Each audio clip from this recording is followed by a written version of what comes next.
I'm going to read you a little something, because just by sitting and hearing, one can feel great satisfaction and become wise and make advancement in spiritual life.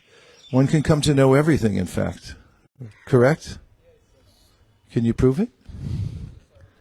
Is it Purushottamam?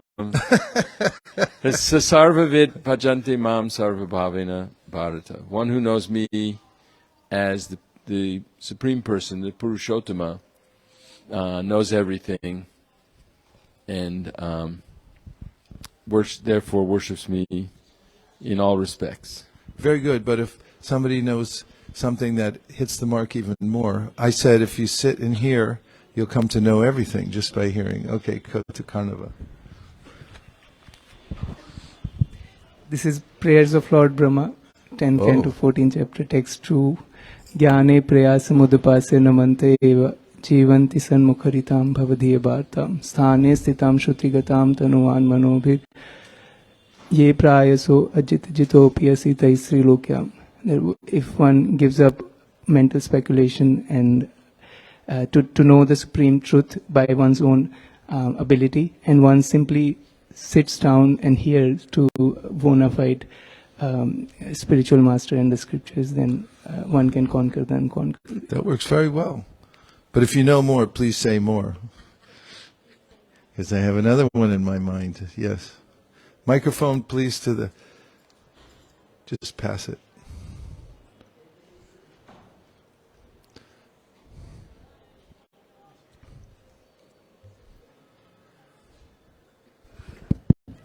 I was remembering the verse from Bhagavatam, Yad Kirtanam, Yad Shravanam, Yad Ikshanam, Yad Vandanam, Yad Smaranam, Yad Arhanam, Lokats Tadyo Vidunoti Kalmasham, Tasmai Subhadra Shravase Namo Namaha. Give us the basic meaning, please. By hearing, remembering, chanting, bowing down, worshipping the person whose names and forms, just by hearing, Tasmai Subhadra Shravase Namo Namaha, by hearing about him, all auspiciousness will arise. And sorry, I just forgot the it's very good. exact translation. It's an excellent verse.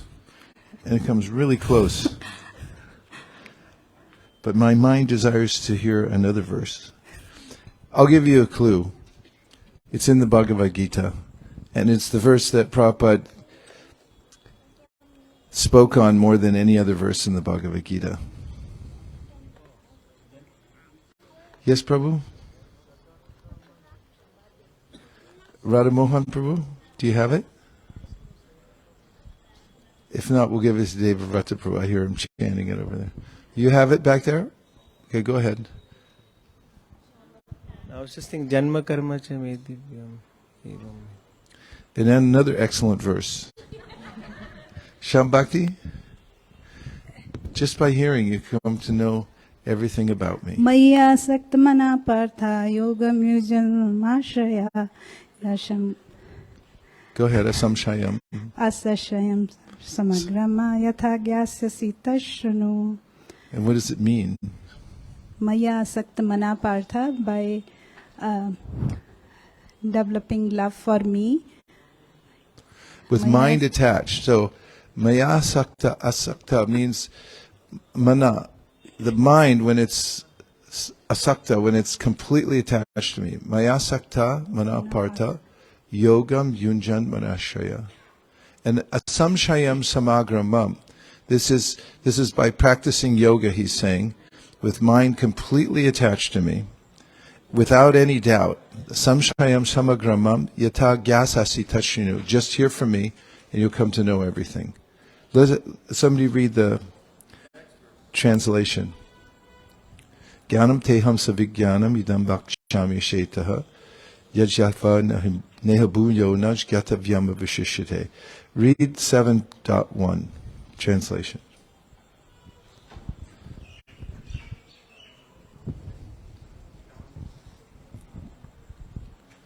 The Supreme Personality of Godhead said, "Now hear, O son of Pritha, how by practicing yoga in full consciousness of me, with mind attached to me, you can know me in full, free from doubt."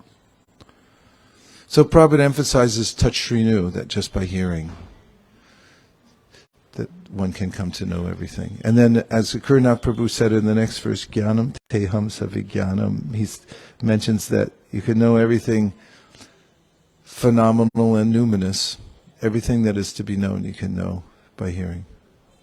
There's nothing further to be known. So would you like to hear a little bit then? Only about 7 people. Okay, everyone else has to take a dip in the ocean. This is from the Sri Chaitanya Charitamrita Adi Lila, chapter 5, the glories of Lord Nityananda Balaram, and the text is number 22. And it's as follows: Chintamani prakara sadmasu kalpavriksha lakshavriteshu surabhir apipalayantam lakshmi sahasra shatasambrama sevyamanam govindamari purusham tamaham bhajami.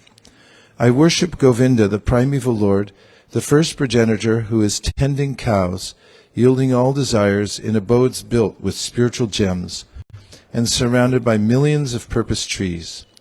He is always served with great reverence and affection by hundreds and thousands of goddesses of fortune. Srila Prabhupada's purport. This is a verse from Brahma Samhita 529. This description of the abode of Krishna gives us definite information of the transcendental place where not only is life eternal, blissful, and full of knowledge, but there are ample vegetables, milk, jewels, and beautiful homes and gardens tended by lovely damsels who are all goddesses of fortune. Krishna Loka is the topmost planet in the spiritual sky, and below it are innumerable spheres, a description of which can be found in Srimad Bhagavatam. In the beginning of Lord Brahma's self-realization, he was shown a transcendental vision of the Vaikuntha spheres by the grace of Narayan. Later, by the grace of Krishna, he was shown a transcendental vision of Krishna Loka. This transcendental vision is like the reception of television from the moon via a mechanical system for receiving modulated waves, but it is achieved by penance and meditation within oneself. Srimad Bhagavatam, 2nd canto, states that in Vaikuntha Loka, the material modes of nature, represented by the qualities of goodness, passion, and ignorance, have no influence. In the material world, the highest qualitative manifestation is goodness, which is characterized by truthfulness, mental equilibrium, cleanliness, control of the senses, simplicity, essential knowledge, faith in God, scientific knowledge, and so on. Nevertheless, all these qualities are mixed with passion and imperfection. But the qualities in Vaikuntha are a manifestation of God's internal potency, and therefore they are purely spiritual and transcendental, with no trace of material infection. No material planet, even Satyaloka, is comparable in quality to the spiritual planets, where the 5 inherent qualities of the material world, namely ignorance, misery, egoism, anger, and envy, are completely absent. In the material world, everything is a creation. Anything we can think of within our experience, including even our own bodies and minds, was created. This process of creation began with the life of Brahma, and the creative principle is prevalent all over the material universe because of the quality of passion. But since the quality of passion is conspicuous by its absence in the Vaikuntha planets, nothing there is created. Everything there is eternally existent. And because there is no mode of ignorance, there is also no question of annihilation or destruction. In the material world, one may try to make everything permanent by developing the above-mentioned qualities of goodness. But because the goodness in the material world is mixed with passion and ignorance, nothing here can exist permanently, despite all the good plans of the best scientific brains. Therefore, in the material world, we have no experience of eternity, bliss, and fullness of knowledge. But in the spiritual world, because of the complete absence of the qualitative modes, everything is eternal, blissful, and cognizant. Everything can speak, everything can move, everything can hear, and everything can see in fully blessed existence for eternity. The situation being so, naturally, space and time, in the forms of past, present, and future, have no influence there. In the spiritual sky, there is no change because time has no influence. Consequently, the influence of Maya, the total external energy, which induces us to become more and more materialistic and forget our relationship with God, is also present there, is also absent there. As spiritual sparks of the beams emanating from the transcendental body of the Lord, we are all permanently related with Him and equal to Him in quality. The material energy is a covering of the spiritual spark, but in the absence of that material covering, the living beings in Vaikuntha Loka are never forgetful of their identities. They are eternally cognizant of their relationship with God in their constitutional position of rendering transcendental loving service to the Lord. Because they constantly engage in the transcendental service of the Lord, it is natural to conclude that their senses are also transcendental. For one cannot serve the Lord with material senses. The inhabitants of Vaikuntha Loka do not possess material senses with which to lord it over material nature. Persons with a poor fund of knowledge conclude that a place void of material qualities must be some sort of formless nothingness. In reality, however, there are qualities in the spiritual world, but they are different from the material qualities because everything there is eternal, unlimited, and pure. The atmosphere there is self-illuminating, and thus there is no need of a sun, a moon, fire, electricity, and so on. One who can reach that abode does not come back to the material world with a material body. There is no difference between atheists and the faithful in the Vaikuntha planets, because all who settle there are freed from the material qualities, and thus suras and asuras become equally obedient, loving servitors of the Lord. Which reminds me, self-illuminating, could somebody turn the lights on?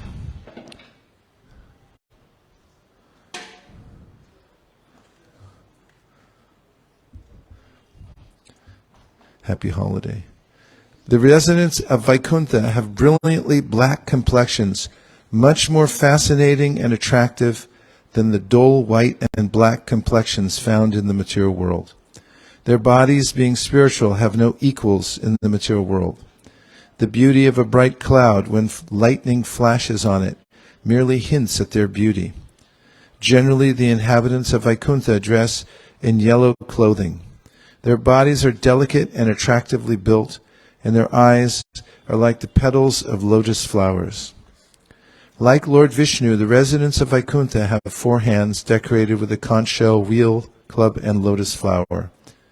Their chests are beautifully broad and fully decorated with necklaces of a brilliant diamond-like metal surrounded by costly jewels never to be found in the material world. The residents of Vaikuntha are always powerful and effulgent. Some of them have complexions like red coral cat's eyes and lotus flowers, and each of them has earrings of costly jewels. On their heads they wear flowery crowns resembling garlands. In the Vaikuntha there are airplanes, but they make no tumultuous sounds. Material airplanes are not at all safe. They can fall down and crash at any time. No matter, for matter is imperfect in every respect. In the spiritual sky, however, the airplanes are also spiritual, and they are spiritually brilliant and bright. These airplanes do not fly business executives, politicians, or planning commissions as passengers, nor do they carry cargo or postal bags, for these are all unknown there. These planes are for pleasure trips only, and the residents of Vaikuntha fly in them with their heavenly, beautiful, fairy-like consorts. Therefore, these airplanes, full of residents of Vaikuntha, both male and female, increase the beauty of the spiritual sky. We cannot imagine how beautiful they are, but their beauty may be compared to the clouds in the sky, accompanied by silver branches of electric lightning. The spiritual sky of Vaikuntha, Loka, is always decorated in this way. The full opulence of the internal potency of Godhead is always resplendent in Vaikuntha Loka, where goddesses of fortune are ever increasingly attached to serving the lotus feet of the personality of Godhead. These goddesses of fortune, accompanied by their friends, always create a festive atmosphere of transcendental mirth. Always singing the glories of the Lord, they are not silent even for a moment. There are unlimited Vaikuntha planets in the spiritual sky, and the ratio of these planets to the material planets in the material sky is 3:1. Thus, the poor materialist is busy making political adjustments on a planet that is most insignificant in God's creation. To say nothing of this planet Earth, the whole universe, with innumerable planets throughout the galaxies, is comparable to a single mustard seed in a bag full of mustard seeds. But the poor materialist makes plans to live comfortably here and thus wastes his valuable human energy in something that is doomed to frustration. Instead of wasting his time with business speculations, he should seek the life of plain living and high spiritual thinking, and thus save himself from perpetual materialistic unrest. Even if a materialist wants to enjoy developed material facilities, he can transfer himself to planets where he can experience material pleasures much more advanced than those available on Earth. The best plan is to prepare oneself to return to the spiritual sky after leaving the body. However, if one is intent on enjoying material facilities, one can transfer himself to other planets in the material sky by utilizing yogic powers. The playful spaceships of the astronauts are but childish entertainments and are of no use for this purpose. The Ashtanga Yoga system is a materialistic art of controlling air by transferring it from the stomach to the navel, from the navel to the heart, from the heart to the collarbone, from there to the eyeballs, from there to the cerebellum, and from there to any desired planet. The velocities of air and light are taken into consideration by the material scientist, but he has no information of the velocity of the mind and intelligence. We have some limited experience of the velocity of the mind because in a moment we can transfer our minds to places hundreds and thousands of miles away. Intelligence is even finer. Finer than the intelligence is the soul, which is not matter like mind and intelligence, but is spirit or antimatter. The soul is hundreds of thousands of times finer and more powerful than intelligence. We can thus only imagine the velocity of the soul in its traveling from one planet to another. Needless to say, the soul travels by its own strength and not with the help of any kind of material vehicle. The bestial, or is it bestial or bestial? Either way. Bestial? Ask Merriam-Webster.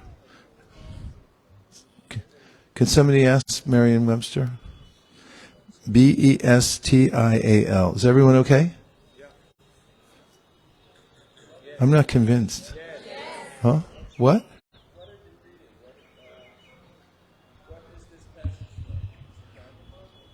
Chaitanya Charitamrita.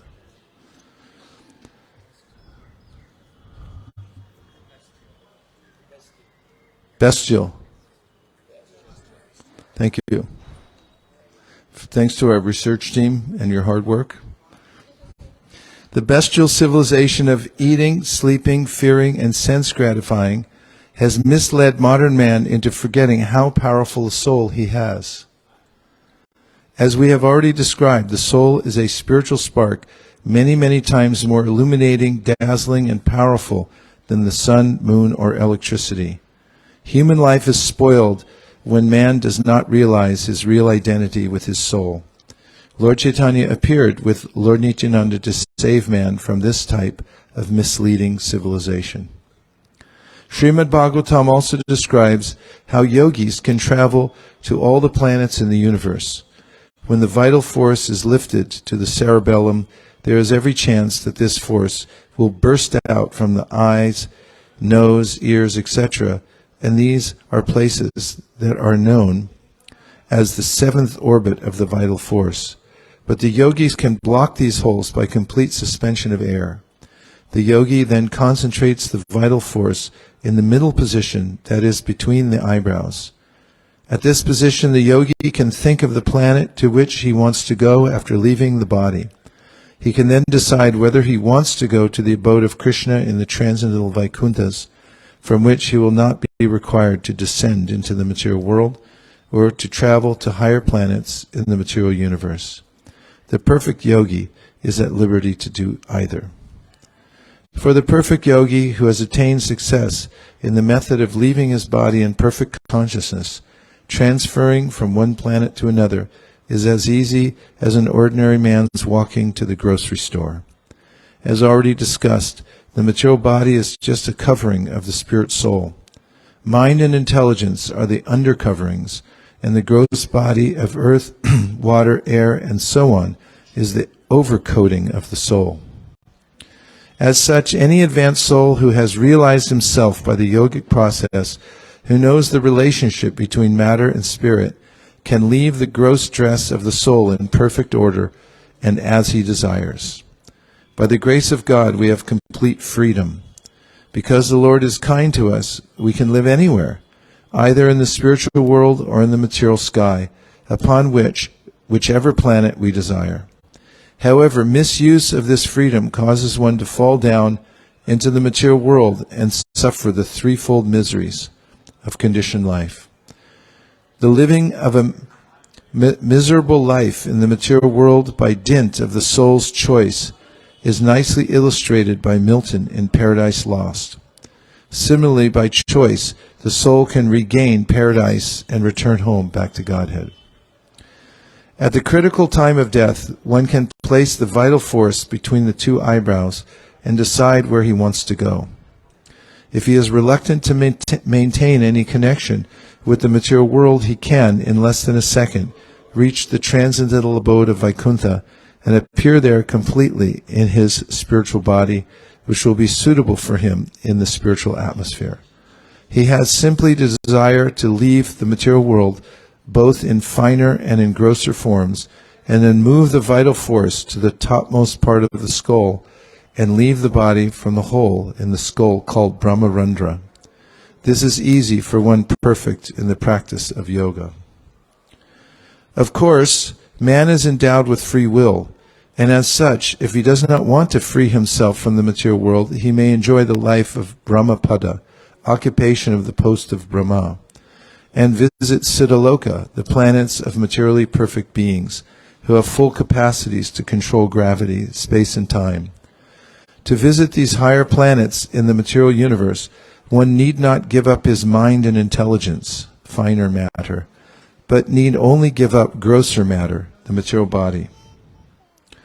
Each and every planet has its particular atmosphere, and if one wants to travel to any particular planet within the material universe, one has to adapt his material body to the climatic condition of that planet.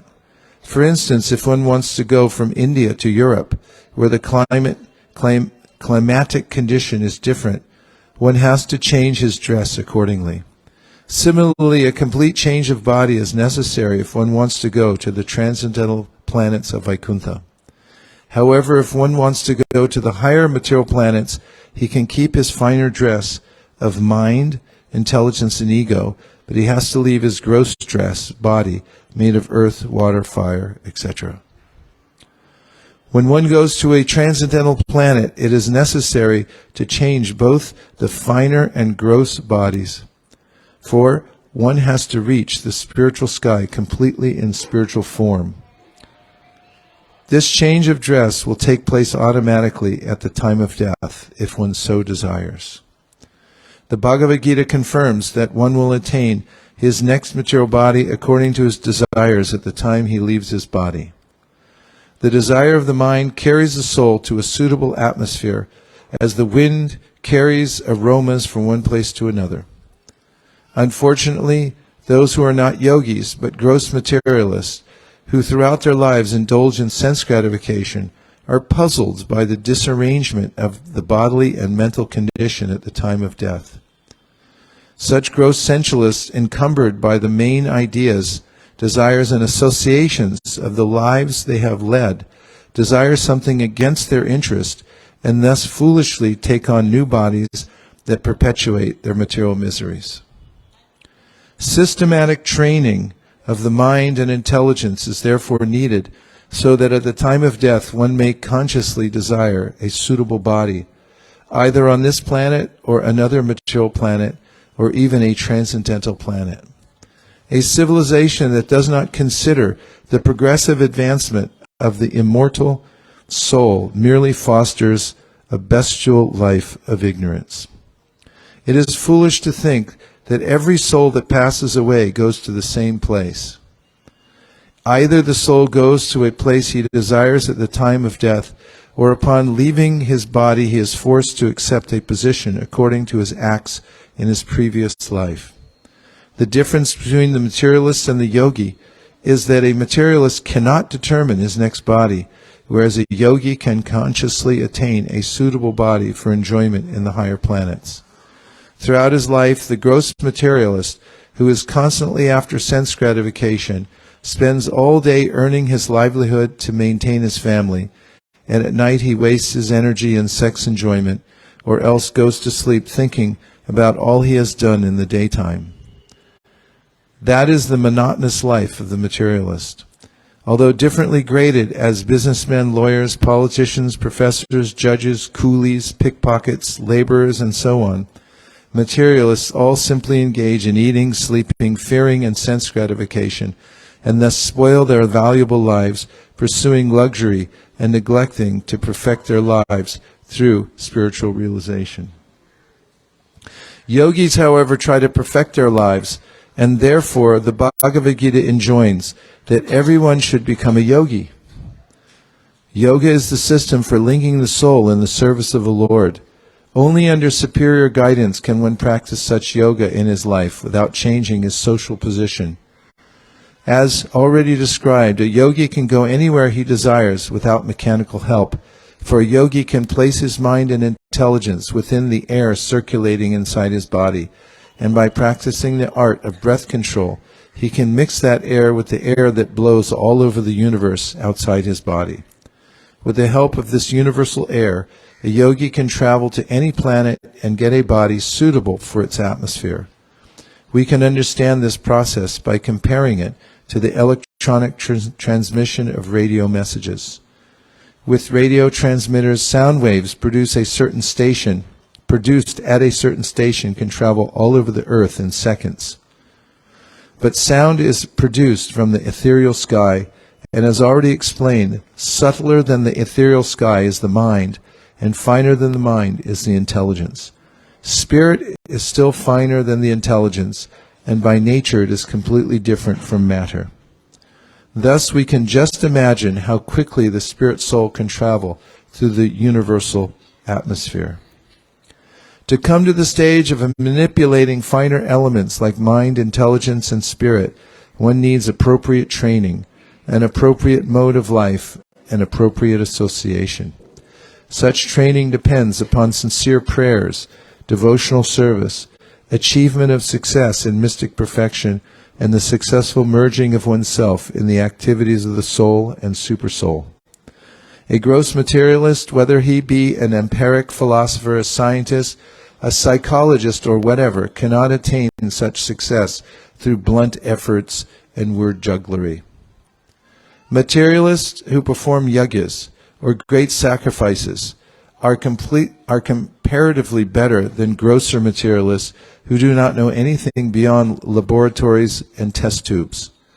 The advanced materialists who perform such sacrifices can reach the planet called Vaishvanara, a fiery planet similar to the sun. On this planet, which is situated on the way to Brahmaloka, the topmost planet of the universe, such an advanced materialist can free himself from all traces of vice and its effects. When such a materialist is purified, he can rise to the orbit of the pole star, Dhruvaloka. Within this orbit, which is called the Shushumar Chakra, are situated the Aditya Lokas and the Vaikuntha planet within this universe. A purified materialist who has performed many sacrifices, undergone severe penances, and given the major portion of his wealth in charity, can reach such planets as Dhruvaloka, and if he becomes still more qualified, he can penetrate still higher orbits and pass through the navel of the universe to reach the planet Maharloka, where the sages like Bhrigu Muni live. Maybe Bhrigupati too. In Maharloka, one can live even to the time of the partial annihilation of the universe. This annihilation begins when Anantadev, from the lowest position in the universe, produces a great blazing fire. The heat of this fire reaches even Maharloka, and then the residents of Maharloka travel to Brahmaloka, which exists for twice the duration of Praradha time. In Brahmaloka, there is an unlimited number of airplanes that are controlled not by yantra, machine, but by mantra, psychic action. Because of the existence of the mind and intelligence on Brahmaloka, its residents have feelings of happiness and distress, but there is no cause of lamentation from old age, death, fear, or distress. They feel sympathy, however, for the suffering living beings who are consumed in the fire of annihilation. The residents of Brahmaloka do not have gross material bodies to change at death, but they transform their subtle bodies into spiritual bodies and thus enter the spiritual sky. The residents of Brahmaloka can attain perfection in 3 different ways. Virtuous persons who reach Brahmaloka by dint of their pious work become masters of various planets after the resurrection of Brahma. Those who have worshipped Garbhodakshay Vishnu are liberated with Brahma, and those who are pure devotees of the personality of Godhead at once push through the covering of the universe and enter the spiritual sky. The numberless universes exist together in foam-like clusters, and so only some of them are surrounded by the water of the causal ocean. When agitated by the glance of Karnadakshayi Vishnu, material nature produces the total elements, which are 8 in number and which gradually evolve from finer to gross. A part of ego is the sky, a part of which is air, a part of which is fire, a part of which is water, a part of which is earth. Thus one universe inflates to an area of 4 billion miles in diameter. A yogi who desires gradual liberation must penetrate all the different coverings of the universe, including the subtle coverings of the 3 qualitative modes of material nature. One who does this never has to return to this mortal world. According to Shukadeva Goswami, the above description of the material and spiritual skies is neither imaginary nor utopian. The actual facts are recorded in the Vedic hymns, and Lord Vasudeva disclosed them to Lord Brahma when Brahma satisfied him. One can achieve the perfection of life only when he has a definite idea of Vaikuntha and the Supreme Godhead. One should always think about and describe the Supreme Personality of Godhead, for this is recommended in both the Bhagavad Gita and the Bhagavad Purana, which are 2 authorized commentaries upon the Vedas. Lord Chaitanya has made all these subject matters easier for the fallen people of this age to accept, and Sri Chaitanya Charitamrita has therefore presented them for the easy understanding of all concerned. Om Tat Sat. Did you like sitting and hearing? But only a little bit? A lot? Kurna, did you like it? Okay, that's a good sign. So, hearing from from the Shastra, from the Acharyas, is the method through which one can bring one's practice into focus, and also the goal of life. Let's take a few reflections from the purport or questions. Prabhu.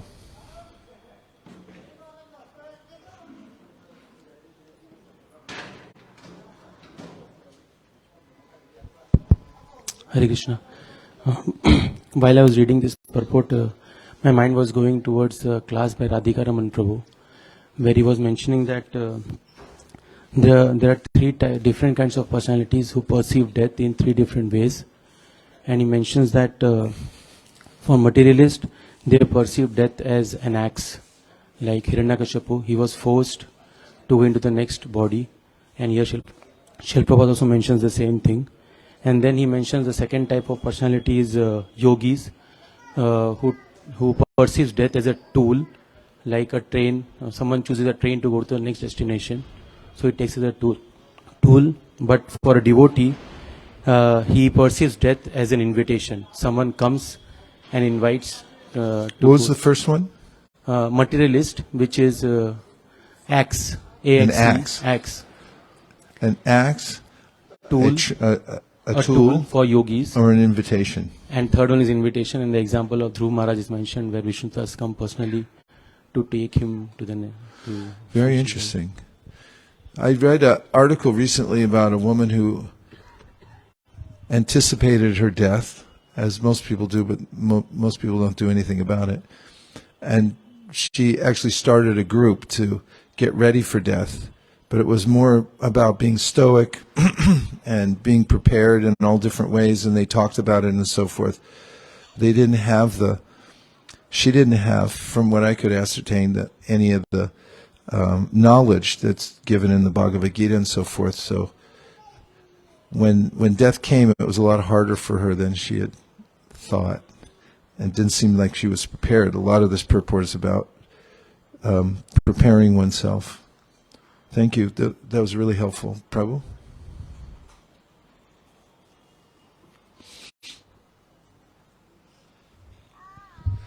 I'd like to hear about the descriptions of the spiritual world, all the things, all the details. And I have also a question. I heard about the mechanical process of yogis, how, how they choose when they leave the body. And I heard that it's like a mechanical process. So what we do in Bhakti Yoga, chanting rounds, following the four regulative principles, it's not also something mechanical in the beginning, or what's the difference between? The difference is that the devotees depend on Krishna, and others have a sense of their own power to achieve something. Prabhupada described it as how a cat depends on the mother to pick it up, carry it.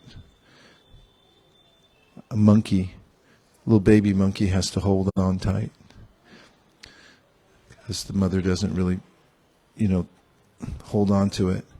So it really has to do with the mood of the practitioner, and ultimately none of the processes work entirely mechanically, because it's only by devotional service that one can attain some success, because it's all coming from Krishna.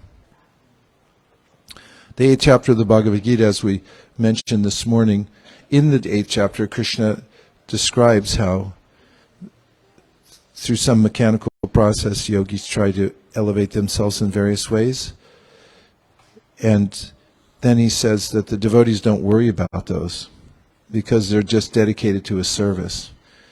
And Prabhupada mentions in his purport there that a devotee doesn't mind how he dies exactly. He said even if it's by accident somewhere, it's not a consideration, because his mood is that I'm covered by Krishna, because he's just depending on Krishna for everything.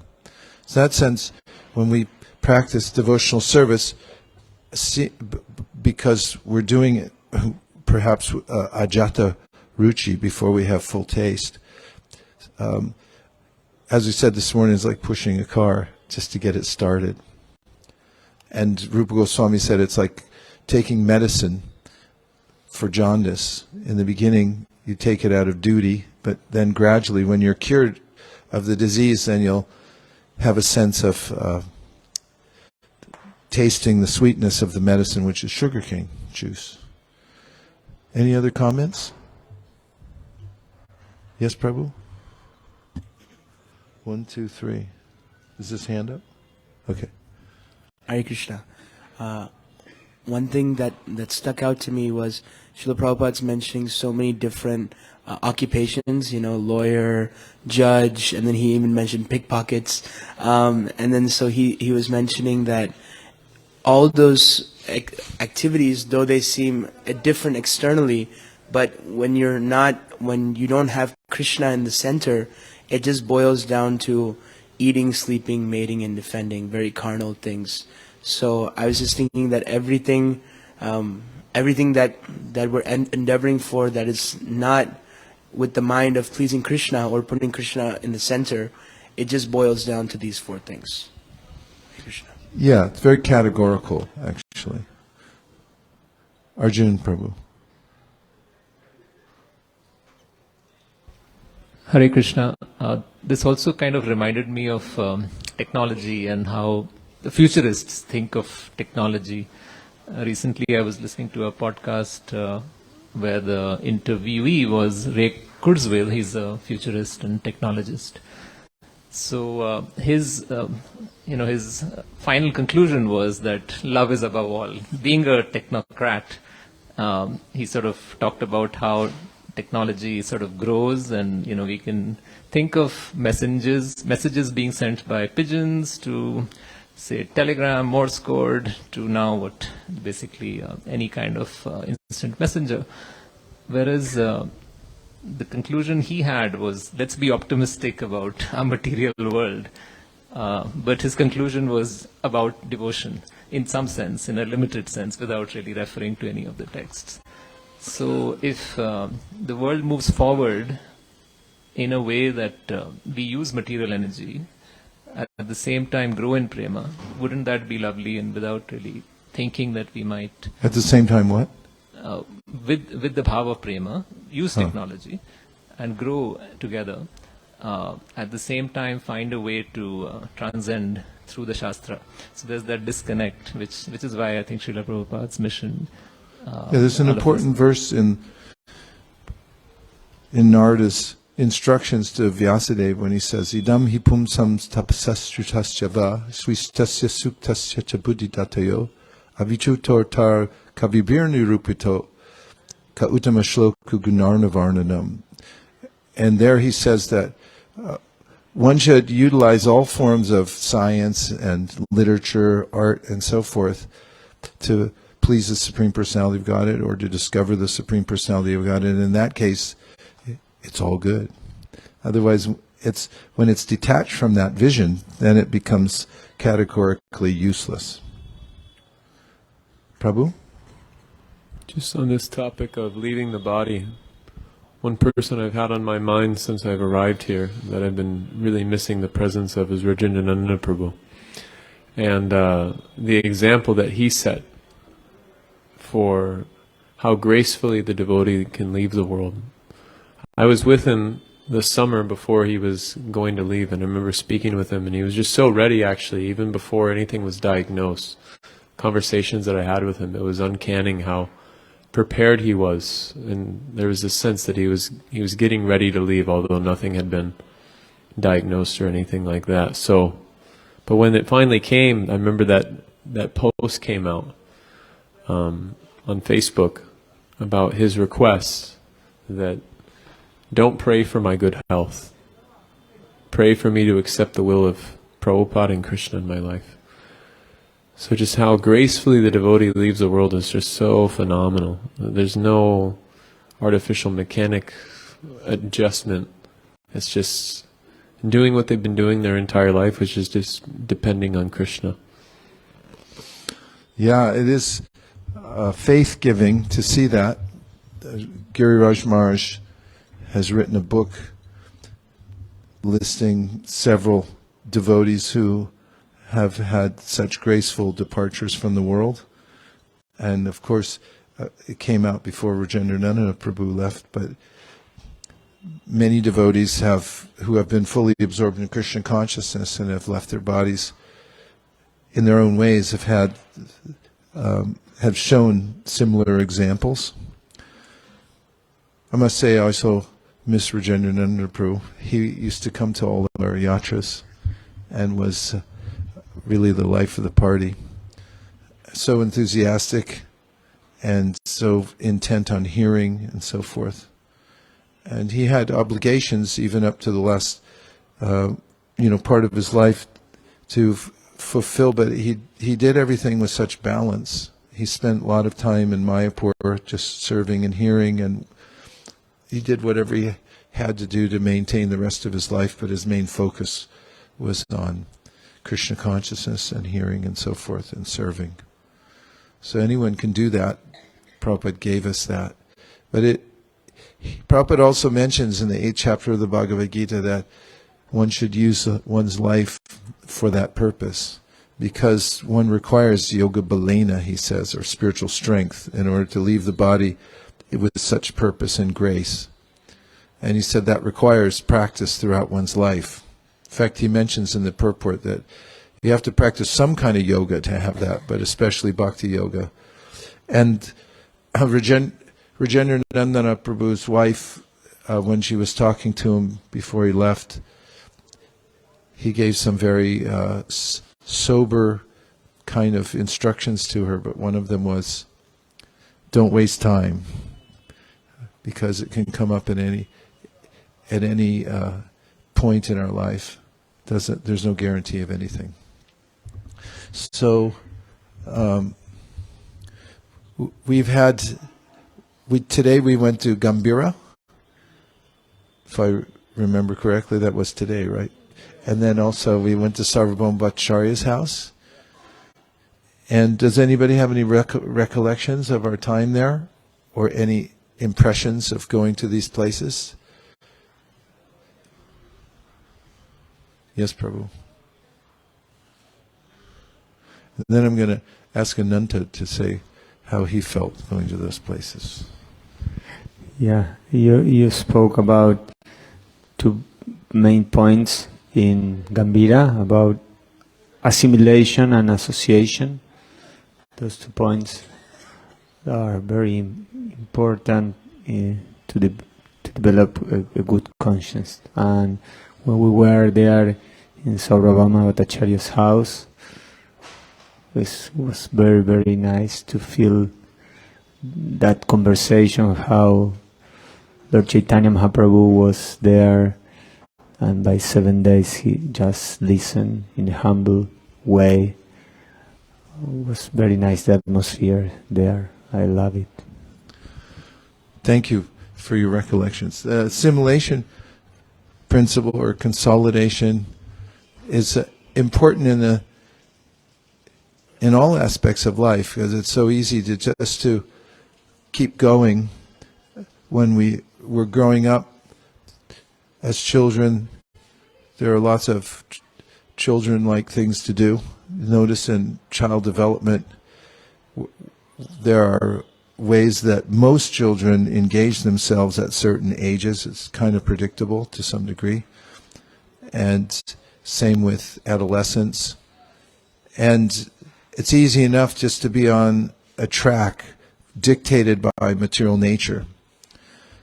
And also it's easy enough to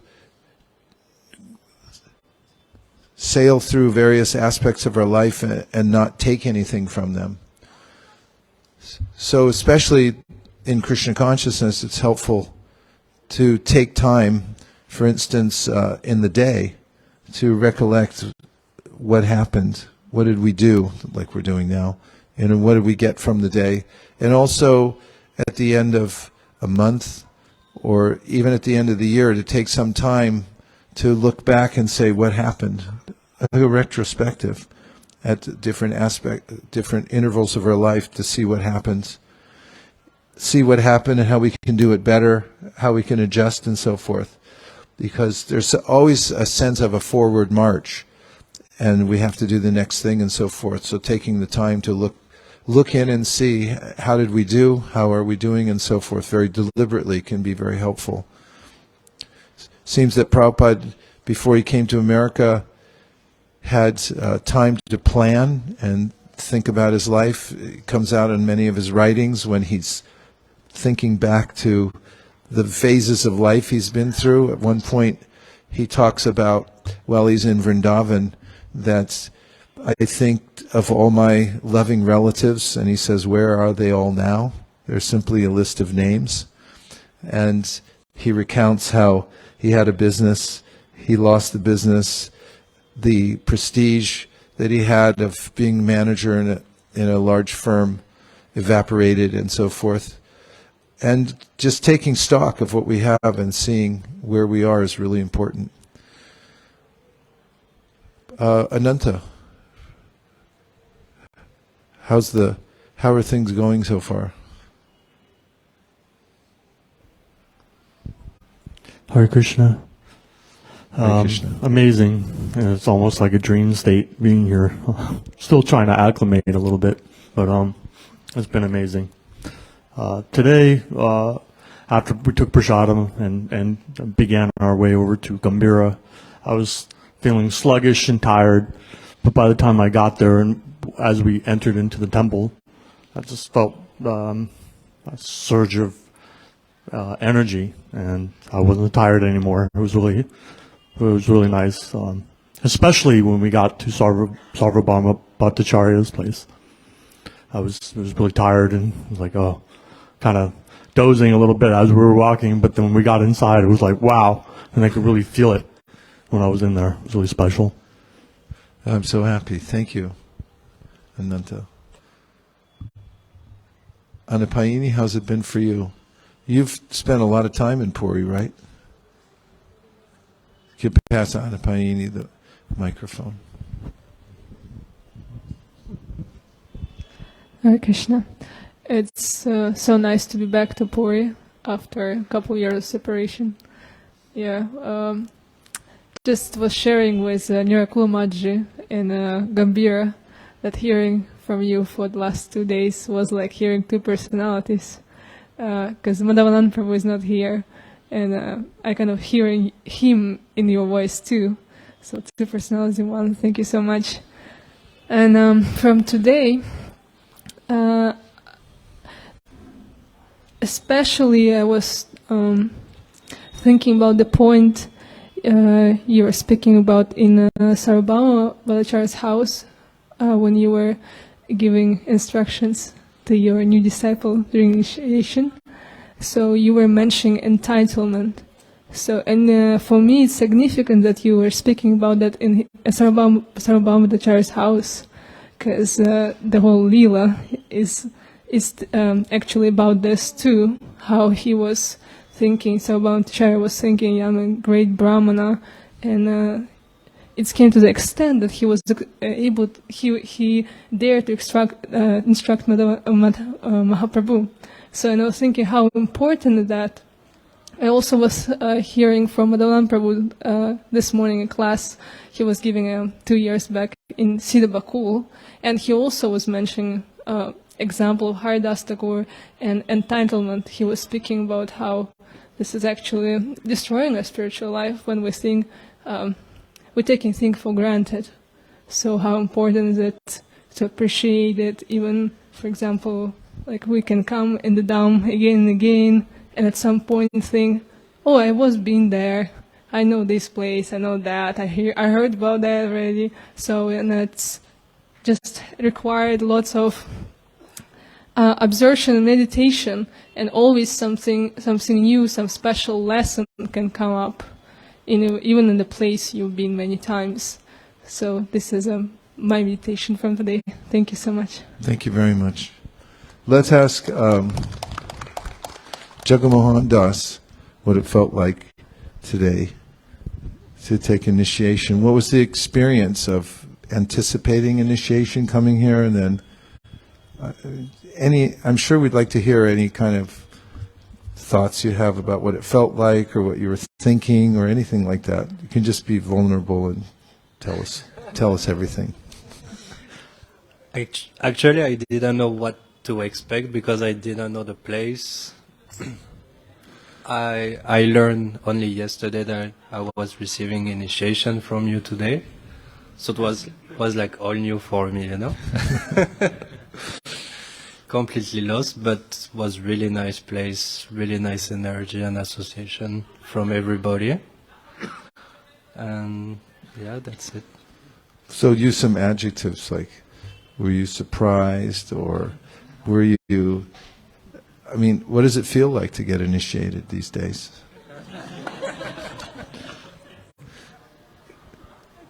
I don't know how to explain.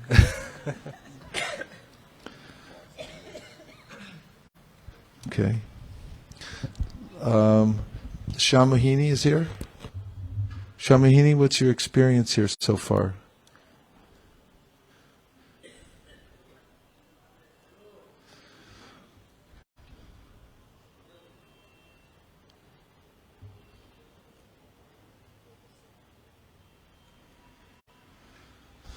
Hare Krishna. Hare Krishna. It's been really magical. We came after 2019 Yatra 2020. We went in Yatra Puri, and today it just felt like there was no gap.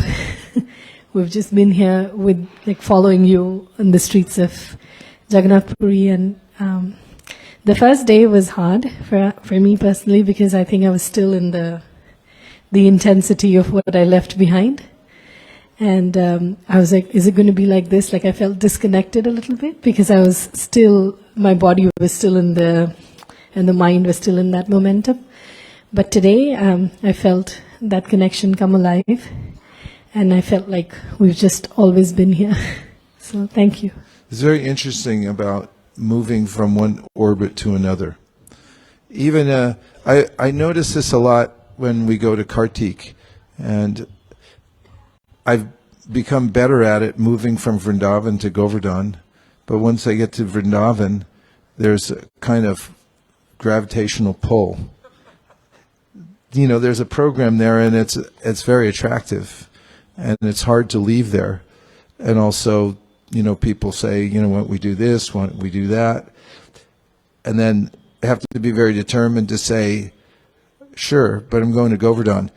We've done it for 20 years. So now people are kind of used to it. They say, you going to Govardhan? You're leaving, right? It's like, yeah. But I always notice in those realms, it's hard to, even in Vrindavan, to go from Vrindavan and then to Govardhan. But once you get to Govardhan, there's a sense of, wow, I'm glad I'm here now. And similarly, transferring from one realm to another, we get in an orbit in one place or another and really get absorbed in it. What to speak of, one, would you guys just listen? I'm talking to they're cats, right? So it's hard to leave one, sphere of influence of one lifetime and then transfer to another one and have to start all over again. It's a rather traumatic experience. And so I guess thinking back to the purport today, Prabhupada urging that prepare yourself for going where would be most beneficial. Don't just leave it arbitrarily. Thank you, Shamahini, for talking about your experience. Who else can we call on? Okay, Atulya, what's it like? You came all the way from California, and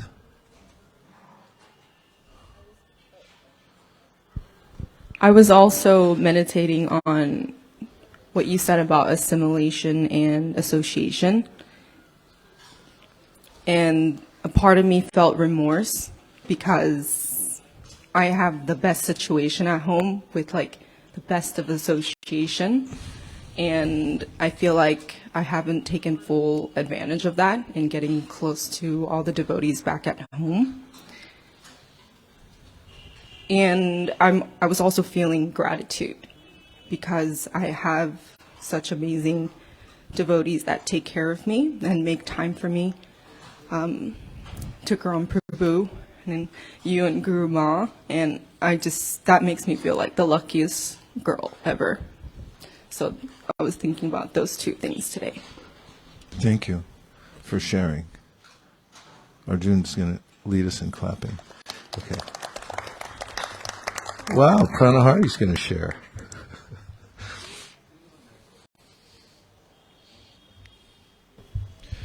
This is my first time being in Yatra Puri, and my experience visiting all these Leela stands of Mahaprabhu and his associates is definitely been special because having read the Chaitanya Charitamrita and just falling in love with Mahaprabhu and his associates and all the Leelas in these places, and then actually being here, really brings the remembrance of the qualities and the pastimes and kind of what took place here. Even this poster of Mahaprabhu with the Garuda Stamba has really been such a deep and a stimulus for remembering this emotion. There's so much enwrapped in Jagannath Puri, I guess, Radha and Krishna Leela, and then Mahaprabhu and his associates, and Navadvip Leela, and there's so much going on here. So, yeah, I just have had a special time visiting so far these places and remembering all the wonderful things in the Chaitanya Charitamrita.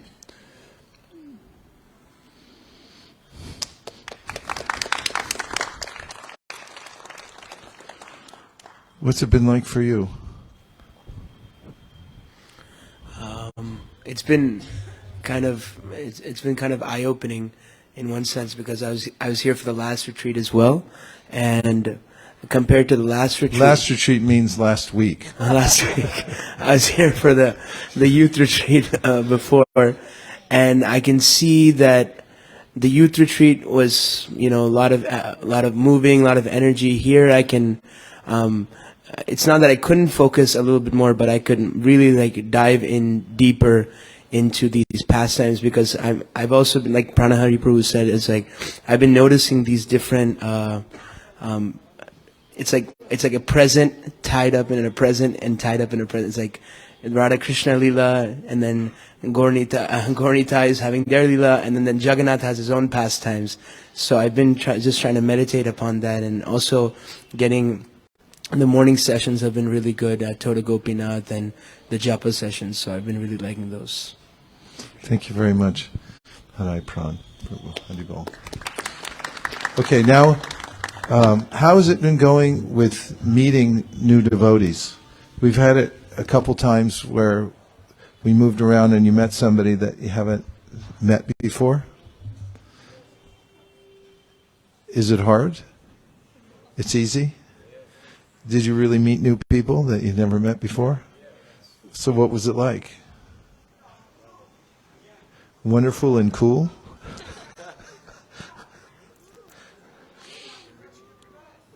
Enriching in how? How is it enriching? It's just nice to meet another devotee who's in the same yatra, same experience, and share our feelings and also where we're from, what we've been doing all this time, and what brought us here. It's just enriching to the spiritual life to meet someone who's also a devotee and on the same inspirational path.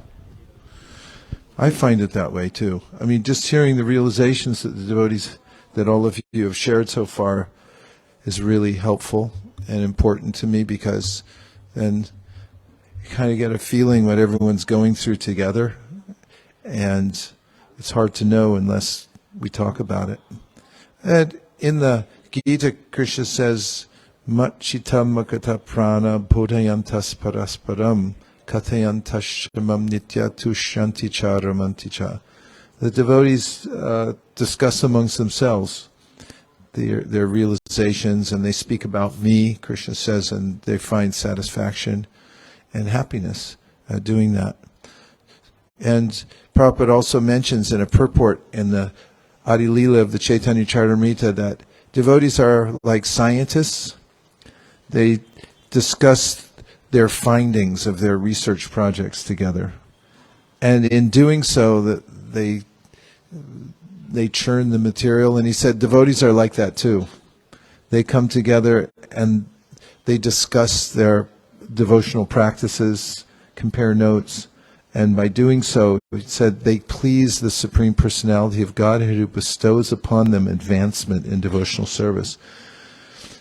What's more, in the Nectar of Instruction, Rupa Goswami mentions there are loving exchanges between devotees. Who would have thought that spiritual life, yoga, preparing to go leave this lifetime would be best served by loving exchanges between devotees? And he includes exchanging gifts, taking prasad together, giving prasad, accepting prasadam. As you mentioned how touched you were at the Tota Gopinath temple just yesterday when those devotees just out of a feeling of loving exchange, they brought out prasad and wanted to feed everybody. I was similarly touched when I saw devotees bring the prasad out of the temple and they were distributing it to others, especially our new bhakta who was sitting on the corner. You know the bhakta that he gave his last 12 rupees. I don't know if there was the last. Maybe he had a stash somewhere else, but that was kind of a loving exchange. And then also Guya Makyati Prichyati. You saw him again today? He was in ecstasy. And then Guya Makyati Prichyati actually means sharing the kind of realizations that are there within your heart, that you're experiencing. He lists these 6 exchanges as foundational in the practice of devotional service. After all, there's only 12 verses in that book, and one of them is about loving exchanges between devotees, and they include these 6 exchanges. So the way of building community, whether it's a short-term community like the Yatra, or longer-term community like if you start a temple community, it has so much to do with these loving exchanges. It's not so much about the infrastructure, although that helps, because when you have a thoughtful process so you can actually hear things, it helps. But the loving exchanges are what bring devotees closer together and inspire one another to practice devotional service more seriously. We saw this with the youth who were here recently, that some of them were at a faster pace, going at a faster pace than others in their practices of devotional service. Some came along because, they had a sense that this will be good for me, and they weren't really doing much sadhana at all. And then there were others that are already young, but they're initiated, and they're chanting 16 rounds and going on with other aspects of their life at the same time. And when the two came together, what do you think happened? Many were lifted up. I didn't see any going down because it's so intense, the process. But we heard from many that they had reconsidered their lives, actually, after being in association for 10 days and meeting people. Like one commented that in discussing with a couple of devotees just on their way back from one of the parikrams, and one of them said, I have to go to my room, I have to finish, I have 3 rounds to finish. And one of them said, you chant rounds every day? He said, yeah, I chant 16 rounds every day. And the other one said, wow. And when that person got home, they reported, and I'm hearing these things through the grapevine, that, I'm going to start chanting again too. So that this kind of association and hearing from other devotees how they're doing and so forth is one of the ways in which Krishna and our acharyas recommend that we make advancement and build community. Devavrata Prabhu? When you said that last thing, that wow, you're doing that, I was just reminded of a verse from the Srimad Bhagavatam. Parasparanukattanam pavanam bhagavadyashaha mataratir matastushtir nivritir mita atmanaha. Which means that when the devotees come together and hear and chant, they develop taste for the process, a sense of satisfaction, an inspiration to give up material enjoyment. That should be the theme verse for our yatras, right?